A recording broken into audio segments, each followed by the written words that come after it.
मैं अभिषेक आप सभी का स्वागत करता हूं अपने YouTube channel explore maths and physics में। तो गाइज आज हम देखेंगे एक्सरसाइज 1.5 का सॉल्यूशन क्लास 9 का नंबर सिस्टम का। तो चलिए देखते हैं क्या यहाँ पे गिवन है। ये classify the following as rational और इररैशनल, मतलब इन जो भी मैंने कितने पार्ट है यहाँ पे 5 पार्ट है। 5 के पांचों पार्ट को आपको पहले देखना है और फिर एनालाइज करना है कि वेदर दैट इज रैशनल और इररैशनल। तो चलिए सबसे पहला आपके सामने है कि 2 माइनस रूट 5। तो 2 माइनस रूट 5 की अगर हम बात करें तो रूट 5 की वैल्यू 2.2 समथिंग कुछ आएगी। तो मतलब जब हम 2 में से रूट 5 की वैल्यू को सब्ट्रैक्ट करेंगे, मतलब 2 में से कोई भी वैल्यू जो भी आने वाली होगी 2 माइनस, जैसे यहाँ पे मैं लिख दूं कि 2 माइनस 2 पॉइंट समथिंग, जो भी 2 की आगे रूट 5 की जो भी वैल्यू आएगी वो जो भी घटेगा तो वो तो आने वाला तो पॉइंट में ही है। तो इसका मतलब क्या हो गया कि ये वाला जो टर्म है आपका वो एक तरह से क्या हो गया, इररैशनल हो गया।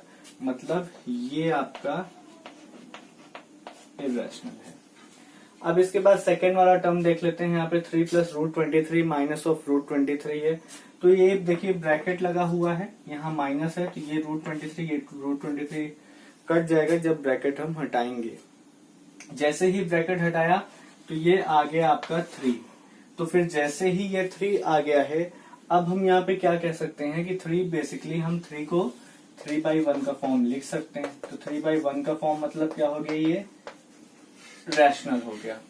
तो देयरफॉर सेकेंड वाला पार्ट आपका रैशनल हो जाएगा।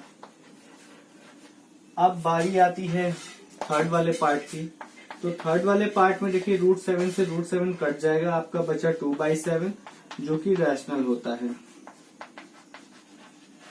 अब इसके बाद बारी आती है 1/√2 की। तो √2 क्योंकि एक इररैशनल है ये हमें पता है, तो √2 की वैल्यू होती है 1.414 एंड समथिंग। तो जब हम इसको डिवाइड कराएंगे वो भी कुछ पॉइंट में ही आने वाला है, मतलब ये भी क्या होगा, एक तरह से इररैशनल होगा। अब इसकी बात कर लेते हैं 2π की। तो 2π में जब हम पाई की वैल्यू रखेंगे 3.14, तो जो भी वैल्यू आने वाली है वो क्या आएगी, कुछ समथिंग 6.28 या जो भी और आगे भी आ सकती है इसके बाद भी।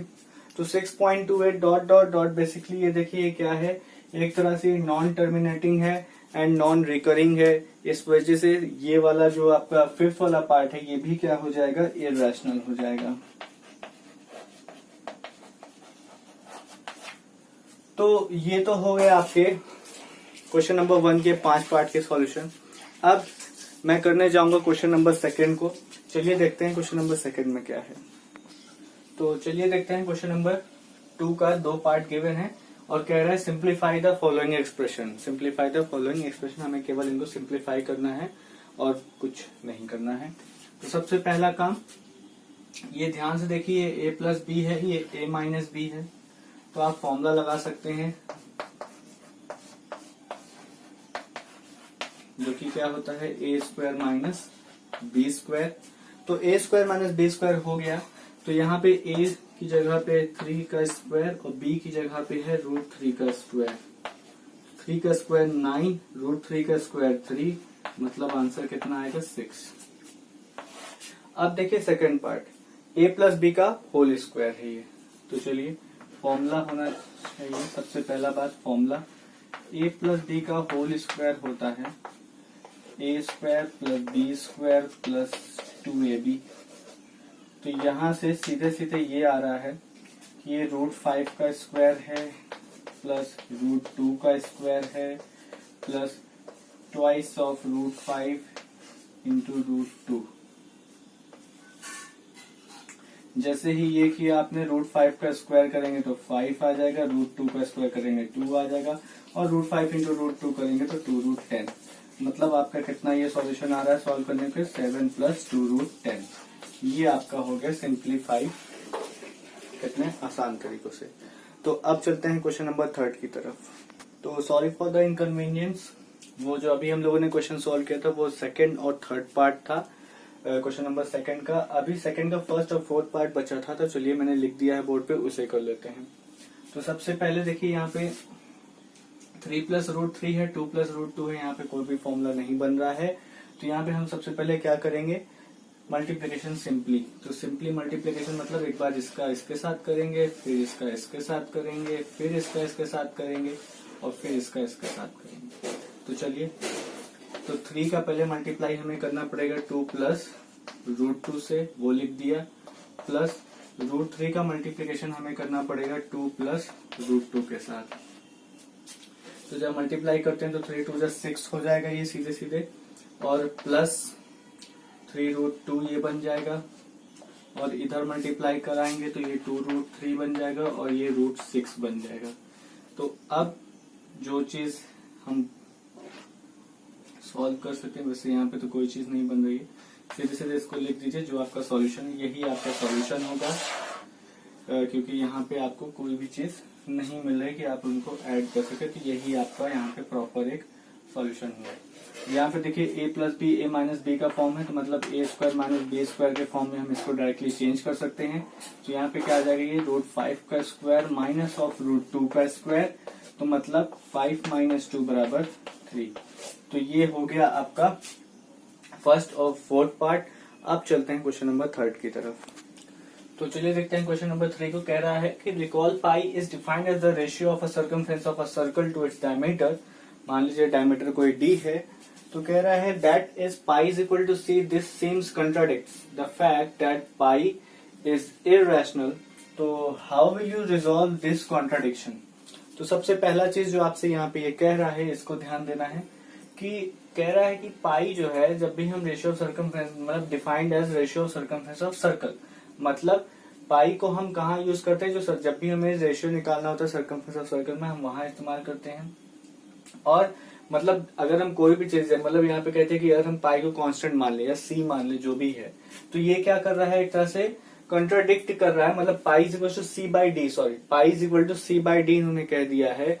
तो यहाँ पे क्या कह रहा है कि ये क्या फैक्ट, मतलब जो हमारा जो फैक्ट है कि पाई एक इररेशनल होता है, क्या उसको ये कंट्राडिक्ट नहीं कर रहा है। तो अगर ऐसा है तो हम इसको कैसे रिजॉल्व कर सकते हैं। तो सबसे पहला चीज यहाँ पे आप क्या कहेंगे कि यहाँ पे कोई कंट्राडिक्शन की तो बात ही नहीं है, क्योंकि हम जब भी कोई भी वैल्यू को मेजर करते हैं कि स्केल में, तो वो एग्जैक्ट वैल्यू नहीं देता है, वो कोई ना कोई पॉइंट की वैल्यूज देगा। तो जिसकी वजह से जब पॉइंट की वैल्यूज आपकी आती हैं, और पॉइंट की वैल्यूज आने के बाद मतलब एक तो हम ये भी जानते हैं कि जो पाई होता है वो एक इररेशनल है। क्यों इररेशनल है, क्योंकि उसकी जो नियरली वैल्यू होती है वो 3.1428 समथिंग होती है। ठीक है, तो 3.1428 समथिंग, और उसकी जो फ्रैक्शन में जो वैल्यू आती है वो नियरली अबाउट 22/7 आती है। मतलब यहाँ पे भी कोई फिक्स वैल्यू नहीं है। ठीक है, तो बेसिकली आप यहाँ पे क्या कहेंगे, आप यहाँ पे सीधे सीधे ये कहेंगे कि there is no contradiction whenever we measure in scale we get approximate values or we never get exact value.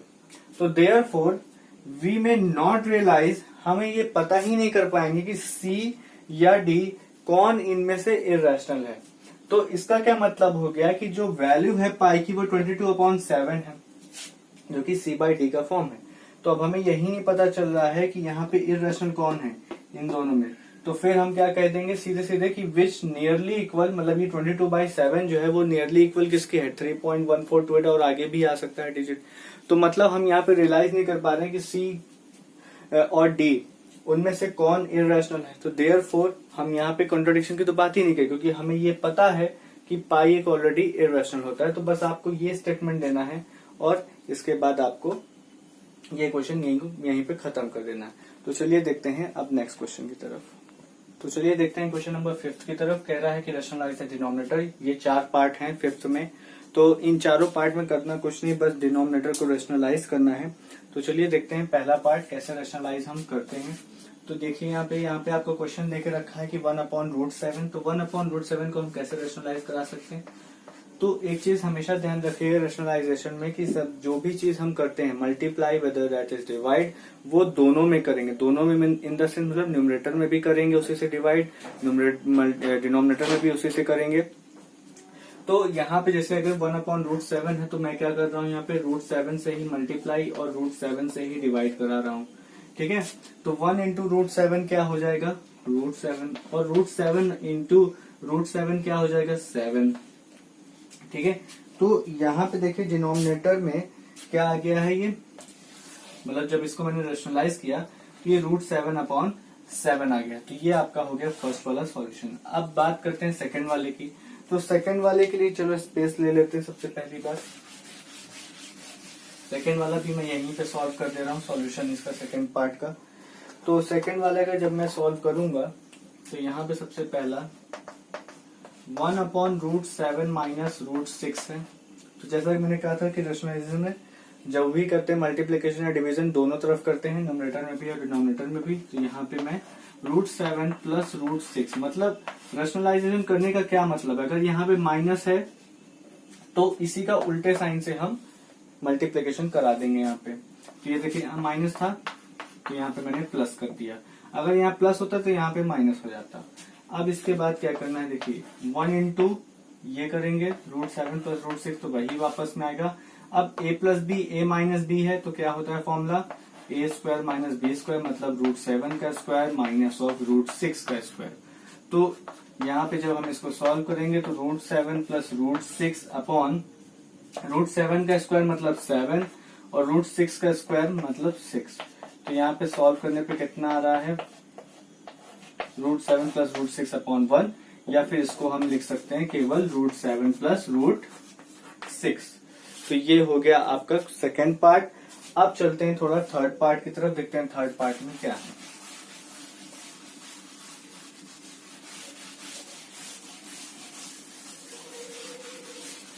Third part में भी वैसा ही करना जैसे हम लोगों ने सेकेंड पार्ट में किया है। तो चलिए देखते हैं थर्ड पार्ट को। थर्ड पार्ट आपका कह रहा है कि 1/√में 5 प्लस √2 है। तो इसको रेशनलाइज करा देंगे तो √5 माइनस √2 अपॉन √5 माइनस √2। जैसे ही हम ये करेंगे तो √5 माइनस √2, यहाँ पे 1 के साथ ये मल्टीप्लाई, और नीचे देखिए a plus B a minus B, तो a² माइनस b² मतलब √5 का स्क्वायर माइनस √2 का स्क्वायर। इसके बाद क्या करेंगे, सीधा सीधा √5 माइनस √2 अपॉन √5 का स्क्वायर करते हैं तो आता है 5, और √2 का स्क्वायर करते हैं तो आता है 2। तो आपका सॉल्यूशन कितना आ रहा है यहाँ पे, √5 माइनस √2 अपॉन 3। ये आपका आ गया सॉल्यूशन क्वेश्चन नंबर थर्ड का। अब फोर्थ पार्ट देख लेते हैं कि फोर्थ पार्ट क्या कह रहा है।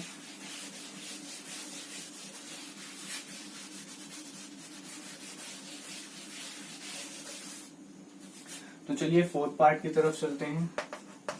1/√7 माइनस 2, तो फिर से वही रेशनलाइज करना है तो √7 प्लस 2 से मल्टीप्लाई और उसी से डिवाइड करा देते हैं। अब देखिए यहाँ पे सीधे सीधे हम यहाँ पे क्या लिख सकते हैं कि √7 plus 2 upon a plus B a minus B है तो √7 का स्क्वायर माइनस 2 का स्क्वायर। अब यहाँ पे सीधे सीधे ये आ गया √7 प्लस 2 अपॉन √7 का स्क्वायर करेंगे तो 7, 2 का स्क्वायर करेंगे तो 4 मतलब -4। यहाँ पे कितना आ रहा है, √7 प्लस 2 अपॉन 3। तो ये आपका हो गया सॉल्यूशन, जो कि क्वेश्चन नंबर 5th का सारा पार्ट कर दिया। अब देखते हैं नेक्स्ट क्वेश्चन। नेक्स्ट क्वेश्चन तो है ही नहीं। तो यहाँ पे आपका ये वाला एक्सरसाइज खत्म होता है। तो अगर आपको ये वीडियो यूजफुल लगी हो तो प्लीज हमारे चैनल को लाइक, शेयर और कमेंट जरूर करिए और सब्सक्राइब करना मत भूलिएगा।